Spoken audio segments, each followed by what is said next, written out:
expansion, and it's interesting to read. All right, the top 5 realignment players is Game of Thrones characters. All right, the Big 12 is Jon Snow, and here's what I'm going to say. I'm talking about the remaining 8 here.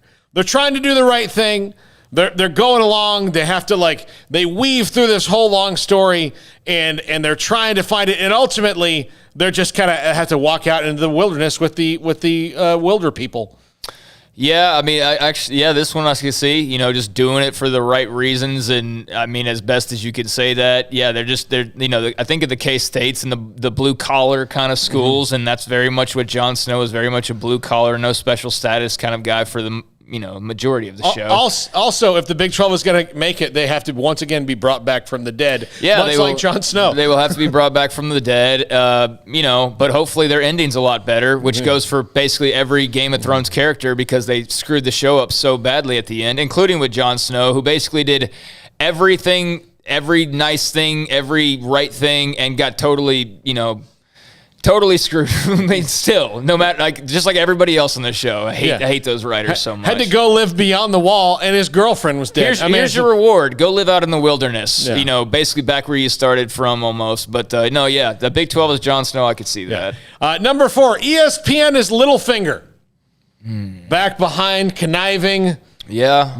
Making all kind of deals and playing both sides against the middle. Yeah, I was thinking ESPN maybe would be Cersei, but as far as the scheming and all that, I mean, Littlefinger, Varys, but Varys was more of a good guy, and they're definitely they're not good guys over there at ESPN. So as Littlefinger, probably the second most hated person on the entire show outside of Cersei. Yeah, I could see that with all the scheming. Absolutely. Yeah, see, I almost made Texas Cersei, and I didn't. I didn't. Okay. And you'll see who I make Texas. That would be a fit. It would be a fit, but I didn't. I don't think her ending was embarrassing enough.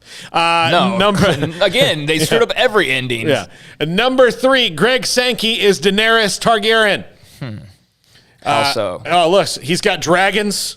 He's like, he just Alabama and Georgia and Florida. Yeah, he just lays waste to everything if he wants to. He seems like a good guy for most of it, but really he wants control of everything. So. Yeah. I could see that. He's a little more in control than Daenerys ever was, that's for sure. Yeah. And unlike her fate, again, all the endings sucked. I think he's going to he's going to be far better off than she was. That's for sure. He's the benefit of learning from her. No. Yeah, I mean, he's like the main character in this whole expansion thing for sure. I mean, he is, and he's the one kind of making the moves, and her intentions weren't always very clear either. She kind of dipped to the dark side there, and so absolutely okay. Yeah. Number 2, Bob Bowlsby is Ned Stark, and here this one is tough to explain, and I'll, Jack, follow with me here.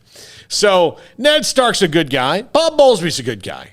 Ned Stark was a good leader. Bob Bowlsby's not quite the level of Ned Stark leader, but Ned Stark also knows more, and he's trying to, he had a lot of balls in the air, and he's trying to hurt a lot of cats, and that's what Bob Bowlsby is doing. Ultimately, those cats he was hurting wound up getting him beheaded.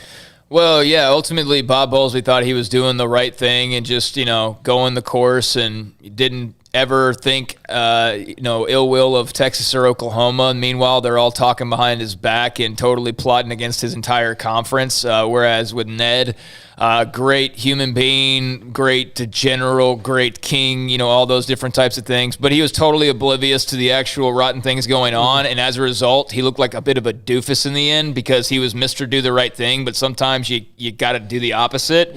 And he wasn't willing to, and it cost him his life. And so...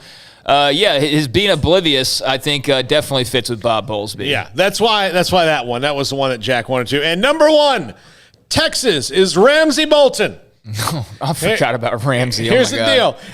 Texas Ramsay Bolton, and they are this because Ramsay Bolton was crazy powerful. He had a gigantic army. He's a crazy psycho. And he's a crazy psycho. He tortured literally everyone around him. Yeah. Tortured everyone around him. And ultimately, when he got eaten by his own dogs, people were thrilled about it. So, Texas is Ramsay Bolton. Yeah, I could see that, except for I don't think Texas is ever going to get theirs in the end. No, maybe not. I think that they just always come out on top. And so for that reason, I would say they're more Cersei.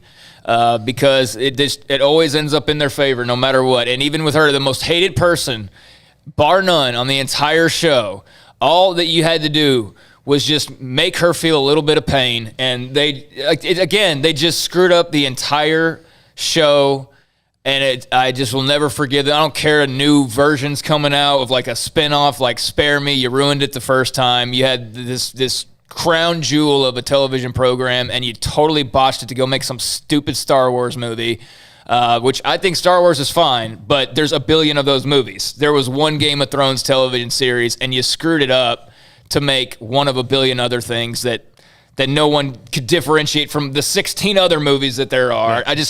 So, yeah, I'm going Texas as Searcy, but Ramsay's awful hateable, so yeah, I can see that. Well, and it could be Ramsay because the SEC eats them alive. Very true. That could be. Yeah. So we'll see. Your trusted pals that you think are trusted are not so trusted. Yeah, maybe. Exactly. And if you have anybody else to add, please send them my way at Paul Catalina.